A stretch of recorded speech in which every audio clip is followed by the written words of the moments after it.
Hey guys, it's Kelly. I'm back with another process video, and today's layout I made for a Facebook group that I belong to. It's Fun Kits, and each month we take a collection and we either use that as our inspiration with pulling things from our stash, or we use the actual product. And this month it is Pink Fresh Studios, and I did not have a bunch of papers or things from Pink Fresh Studio, but I did have some embellishments that came with a couple of my hip kits, and then I also was able to snag one of their embellishment kits from Pink Fresh Studios at a great deal. So I am going to be using those today. And so what I have done is a lot of their papers are either watercolor effects or just kind of some abstract designs. And so I have taken the Liquitex paint and I have made an ombre effect with the paint going down the page. And I want it just to look like brush strokes. I don't want it to be neat, even. It's just kind of my interpretation of something that I would think would be on one of their papers if, I had them. So that was all I was going to do with the background at that point. And then I decided to pull out my Amy Tangerine stencils, and it dried pretty quickly, and I decided to use the Teresa Collins modeling paste, texture paste. I can't remember which one hers is called. They're both pretty much the same thing, and I really can't tell a difference between them other than maybe the thickness and the drying time. I know that the Teresa Collins usually takes a little bit longer for me when I'm using it. So I wanted to make sure that the paint was dry before I started with the texture paste. I wanted to make sure that the flowers that I was going to stencil on did stay white. I wanted to have that pop of bright white in the background.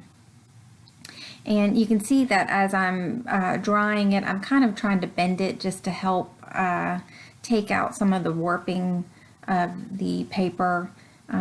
For me, buckling the paper just comes with any kind of mixed media, and it's just something that I live with, and that's okay. So I, at this point, have decided I am going to use one of those flower stencils, and I just put a little bit of paste. And for those that haven't done this, this is such an easy way to start if you have a stencil. It's just by taking texture paste. You do not need gesso if you're going to just be using a little bit. If you're going to be using a lot of watercolors and things with water on them, you're going to want to use gesso. But if you just want to see if you like it and were able to get a little sample or find some, you can easily put the texture paste through the stencil and be fine with just that. And I just love the subtle effects that it gives, or not so subtle. It just depends on what kind of look you're going for. And the texture paste can be colored with mist if you have that, or with other paints.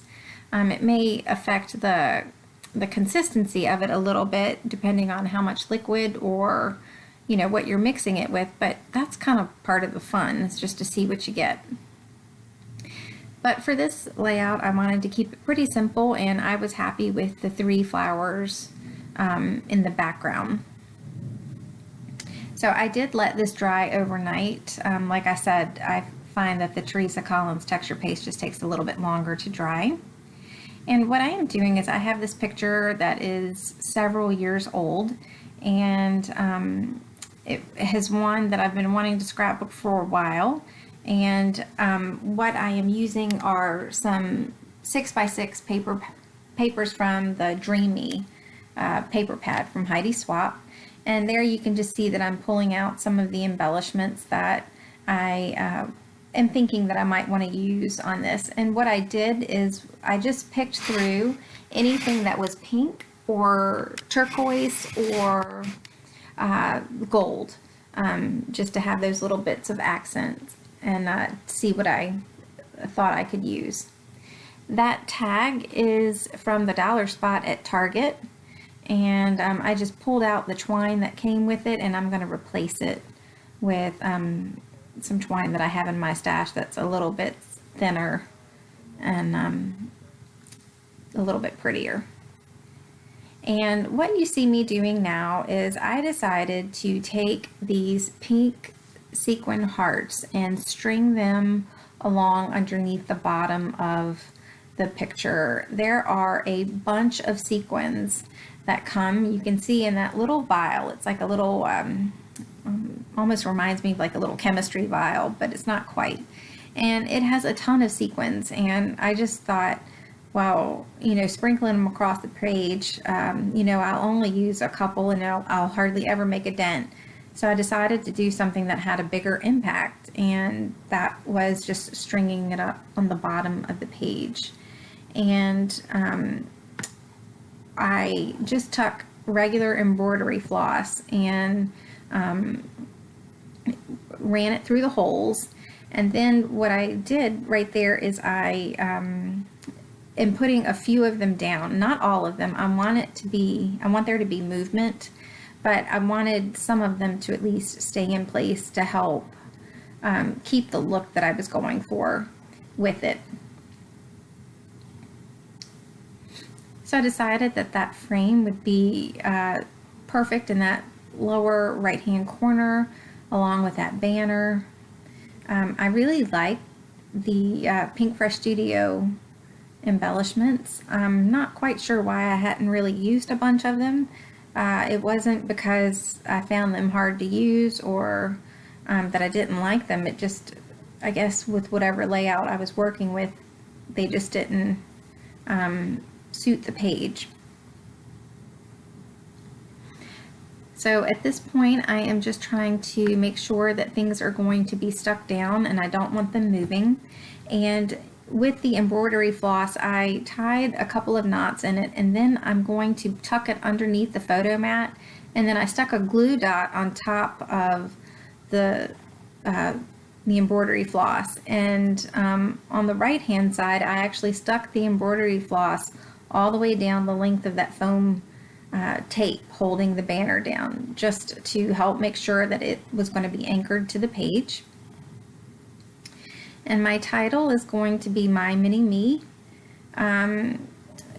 It's so funny how people will see my daughter and either say that she looks exactly like me or that she looks like her dad. And it's really funny because she doesn't look like her dad at all. But they can't get past the darker hair. My son has my coloring and my eyes and nose, but he looks exactly like his dad. But people will say, oh no, he's a spitting image of you. Well, no, he isn't. If you look a little closer, he is exactly like my husband, but with just my coloring. So it's funny how the kids both, look like their same-sex parent, but with the different colors. So just finding different things to put down on this page, and Jenny Box is so good, about cutting up her embellishments and using them on the same page. So let me tell you, when I was able to use that other half of the label, I was really happy. For whatever reason, I usually get stuck and just can't make things work on the page. And I know that if I don't use it, it just, gets back and caught up in my stash. And so I'm coming back and I'm like, I'm going to find a place for that. And I just tucked it right behind the house, and it worked great there.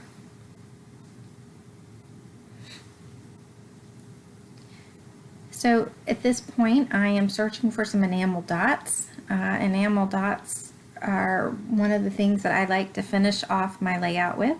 And I wanted to pull out some of that gold because I thought gold would be a perfect accent to be on this page. I like gold, and you can just never have enough of it. And that was one of the things that I wanted to put on. And finally, I did know that I wanted to put my page on another piece of cardstock to just help with the buckling, and I couldn't figure out which color I wanted to do, and just settled on the turquoise. The black was too stark. The pink, I didn't like, just from, I guess, the different tones of it. I like the pink as the accent, not as the main. I think that turquoise looks better as my main. So I do not put a ton of adhesive down on this because it really didn't buckle that much. And that's pretty much going to do it for me. Thank you so much for hanging out with me today. And I do have some close-ups at the end. Take care and have a good day. Bye.